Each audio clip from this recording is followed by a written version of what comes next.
दोस्तों, हेरा फेरी फिल्म में परेश रावल साहब का कैरेक्टर अक्षय कुमार को रोते हुए कहता है कि मैं तो तेरे को बहुत बुरा आदमी समझा था, पर तू तो देवमानुष निकला रे बाबा। जब से 2025 का बजट आया है, पूरा मिडिल क्लास निर्मला ताई को लेकर भी यही बोल रहा है। निर्मला ताई ने एक झटके में करोड़ों सैलरीड क्लास के लोगों को इतने पैसे दे दिए हैं जितना तो उन बेचारों का इस बार इंक्रीमेंट नहीं होना था।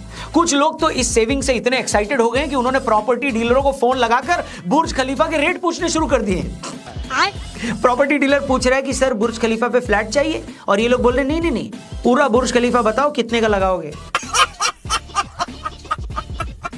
कुछ लोग तो शहबाज शरीफ को डीएम करके बोल रहे हैं कि चचा आपने घबराना नहीं है, कुछ पैसे चाहिए तो मुझे बोल देना। मतलब निर्मला ताई ने क्या ही कर दिया समझ नहीं आ रहा है। मतलब अगर आप 1 लाख रुपया महीना भी कमाते हैं तो आपको टैक्स नहीं देना होगा कोई, यानी 12 लाख वालों को कोई टैक्स ही नहीं देना होगा। एक वक्त था जब 12 लाख कमाने वालों से इतना टैक्स वसूल लिया जाता था कि उन लोगों को बेचारों को रेड लाइट पर चार्जर बेचकर अपने बच्चों को चाउमीन खिलाना पड़ता था, पैसे ही नहीं बचते थे। और 12 लाख तक की टैक्स छूटी नहीं, ऊपर से 75,000 रुपए का स्टैंडर्ड डिडक्शन तो है ही। मतलब 13.25 लाख रुपए वालों को कोई पैसा ही नहीं देना होगा। इससे पहले कि मैं पुराने और नए टैक्स स्लैब का कंपैरिजन करूं, आप मोटा मोटी ये समझ लीजिए कि अगर आपकी एनुअल सैलरी 8 लाख रुपए साल की है, यानी 65,000 रुपए महीना है, तो आपके हर साल 30,000 रुपए बच सकते हैं।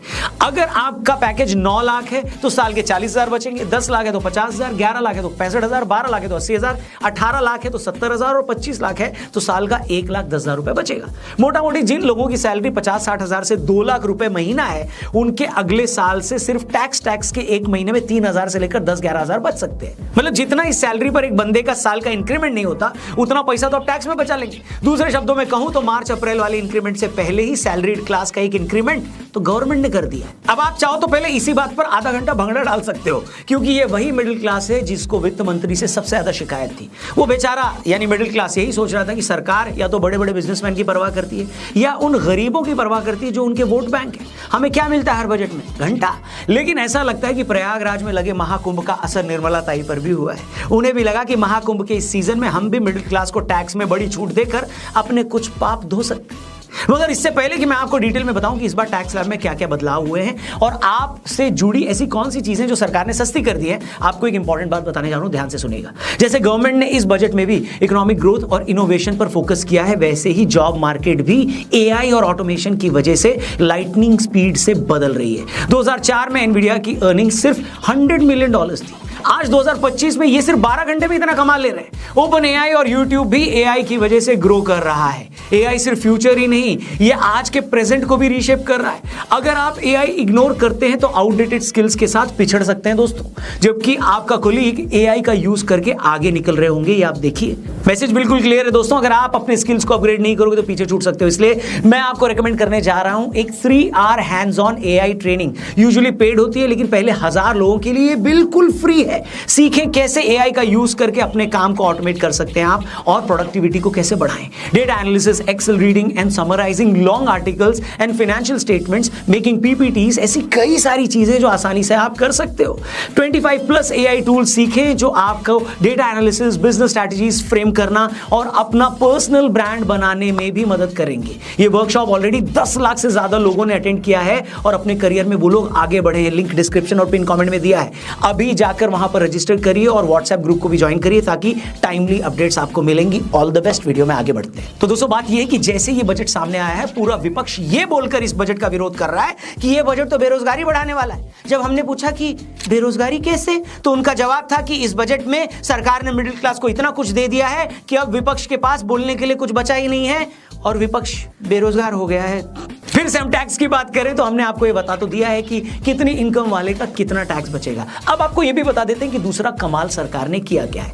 अब से पहले 0 से 3 लाख तक वालों को कोई टैक्स नहीं देना पड़ता था। अब 4 लाख वालों को कोई टैक्स नहीं देना होगा। पहले 5 से 7 लाख वालों को 5% टैक्स देना होता था। अब 4 से 8 लाख वालों के 5% देना होगा। लेकिन सरकार ने इनकम टैक्स के सेक्शन 87A के हिसाब से आपका ये टैक्स भी माफ कर दी। इस तरह से नए टैक्स रिजीम में 8 to 12 लाख की इनकम पर भी 10% टैक्स है, लेकिन सरकार इसे भी 87A के अंडर माफ कर देगी। इसलिए ये बोला जा रहा है कि 12 लाख की इनकम पर आपको कोई टैक्स नहीं देना होगा। लेकिन यहां मैं ये भी क्लियर कर दूं, ये छूट सिर्फ नौकरी से मिलने वाली सैलरी पर है। अगर आप शेयर मार्केट या प्रॉपर्टी बेचकर किसी तरह से कैपिटल गेन करते हैं तो वहां फायदा नहीं मिलेगा। लेकिन नए टैक्स स्लैब में सरकार ने 12 से 16 लाख में 15%, 16 से 20 में 20%, 20 से 24 लाख में 25% और 24 लाख से ऊपर 30% टैक्स लगाया है। मतलब जहां अब तक 15 लाख से ऊपर की सैलरी होते ही आपको 30% टैक्स देना पड़ता था, वहीं अब ये लिमिट बढ़ाकर 24 लाख रुपए से ज्यादा यानी 2 लाख रुपए महीने से ज्यादा की हो गई है। अब आप पूछेंगे रौनक भाई ऐसा करने के पीछे सरकार का मकसद क्या था, आखिर अब उसे ये अकल क्यों आई है? तो मैं कहूंगा इसके पीछे 2 रीजन है। एक रीजन तो हमारी इकोनॉमी से जुड़ा हुआ है और दूसरा है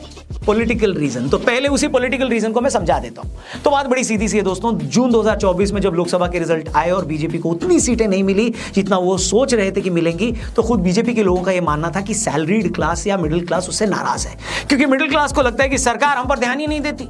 अब इसे काउंटर करने के लिए कुछ तो करना था, इसलिए टैक्स में ये इतनी बड़ी रिबेट दी गई है, क्योंकि सरकार को यह बात भी समझ में आ गई कि भाई भले ही इस देश में इनकम टैक्स देने वाले लोग कम हैं और देश की आबादी के मुकाबले इनका परसेंटेज भी छोटा है, लेकिन ये वो लोग जो ओपिनियन मेकर हैं, यही वो लोग हैं जो सोशल मीडिया से लेकर मेन स्ट्रीम मीडिया में सबसे ज्यादा एक्टिव हैं, वहीं पर ये सबसे ज्यादा हल्ला काटते हैं। इसलिए अगर हमने इस क्लास के लिए कुछ अच्छा भी किया तो उसी ओपिनियन को बनाने में मदद भी मिलेगी। दूसरे शब्दों में कहूं तो जो जून में आप लोगों ने 30-40 सीटें कम देकर सरकार को झटका दिया है, आज मिली टैक्स रिबेट उसी झटके का रिवॉर्ड है। अब आते हैं दूसरे रीजन पर, वो पूरी तरह इकोनॉमिक है। दरअसल कुछ टाइम से कंज्यूमर मार्केट में स्लो डाउन है, जिसे मार्केट की भाषा में एफएमसीजी सेक्टर कहते हैं। तो सरकार का आइडिया यह भी था कि जब हम लोगों को टैक्स रिबेट देंगे और उनको हर महीने 5 से 10 हजार रुपए अगर उनके बचेंगे तो वो बाजार में जाकर ज्यादा खरीदारी करेंगे। तभी आप देखेंगे कि बजट आते ही एफएमसीजी और ऑटो सेक्टर में उछाल आया है, क्योंकि बहुत से लोग हैं जो महीने के बचे इन्हीं 5-7 हजार रुपयों से छोटी छोटी गाड़ी की किश्त भी बंधवा लेंगे, बाजार में जाकर वो चीजें खरीदने लगेंगे जो अब तक नहीं खरीद रहे थे। इतना ही नहीं, सरकार ने बहुत सारी ऐसी चीजें भी इस नए बजट में सस्ती कर दी हैं जो वैसे तो सभी खरीदते हैं, मगर मिडिल क्लास इसका सबसे बड़ा मार्केट है। इस बजट के बाद आपके मोबाइल फोन सस्ते हो सकते हैं। इसके अलावा एलईडी टीवी, चमड़े से बना सामान, इलेक्ट्रिक व्हीकल्स, भारत में ही बने कपड़े सब सस्ते हो जाएंगे। मतलब सरकार कह रही है कि बेटा जो तुम्हें 5-6 हजार रुपया हमने महीने का दिया है, अब मोबाइल भी सस्ता कर दिया है, टीवी भी सस्ता हो गया, जाओ सिमरन जी लो अपनी जिंदगी। मिडिल क्लास आदमी के अलावा सरकार ने बुजुर्गों, किसानों, महिलाओं और यंग लोगों के लिए भी कई बड़े ऐलान कर दिए। हम ज्यादा डिटेल में नहीं जाएंगे, लेकिन मोटी मोटी बातें आप समझ लीजिए। अब होता यह था कि बुजुर्गों को अगर कोई इंटरेस्ट से इनकम होती थी तो सरकार उस पर 50,000 की छूट टीडीएस पर देती थी। अब ये लिमिट बढ़ाकर 1 लाख कर दी।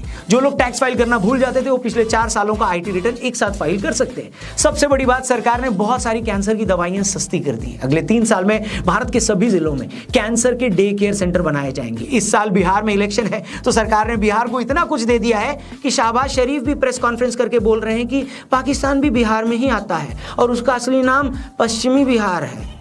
सरकार ने बिहार में national institute of food technology बनाने का ऐलान किया है। बिहार आईआईटी को एक्सपांड करने का भी प्लान है। बिहार को ही ध्यान में रखते हुए एक मखाना बोर्ड भी बना रहे हैं। हालांकि राहुल बाबा कह रहे थे कि मखाना कौन खाता है, बनाना ही था तो चिली पनीर बोर्ड या फिर मलाई चाप बोर्ड बनाया जाता है कि नहीं।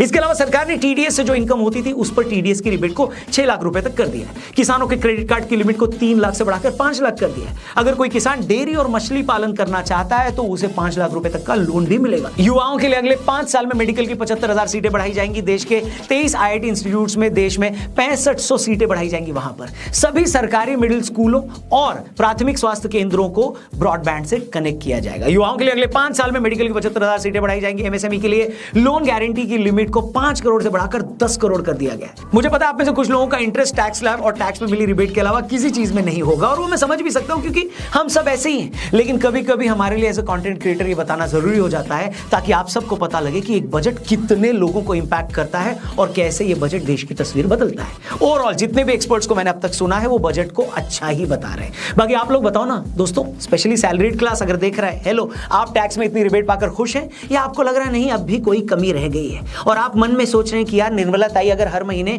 5100 रुपए का शगुन भी हमारे अकाउंट में जमा करा देती तो कितना अच्छा होता है कि नहीं। ऐसे लोगों को मैं यही कहूंगा कि मान जाओ बेटा मान जाओ, निर्मला ताई के दरबार से बड़े दिनों बाद कुछ मिला है और जो मिल रहा है उसे चुपचाप खुशी खुशी ले लो, वरना ताई का मन पलट गया ना तो वो हर टैक्स रिबेट से मिली खुशी पर भी टैक्स लगाकर सारा पैसा वसूल लेंगी। और हाँ, अगर अब तक आपने रजिस्टर नहीं किया है तो ग्रोथ स्कूल पे अभी रजिस्टर करिए, लिंक आपको डिस्क्रिप्शन और पिन कमेंट में मिलेगा और अपने फ्यूचर को सिक्योर करिए। All the best. इस वीडियो को अपने दोस्तों के साथ जरूर शेयर करिएगा और हाँ, हमारे चैनल को भी सब्सक्राइब करिएगा। फिलहाल के लिए इतना ही, अपना ख्याल रखिए, जल्दी मिलते हैं। जय हिंद, वंदे मातरम।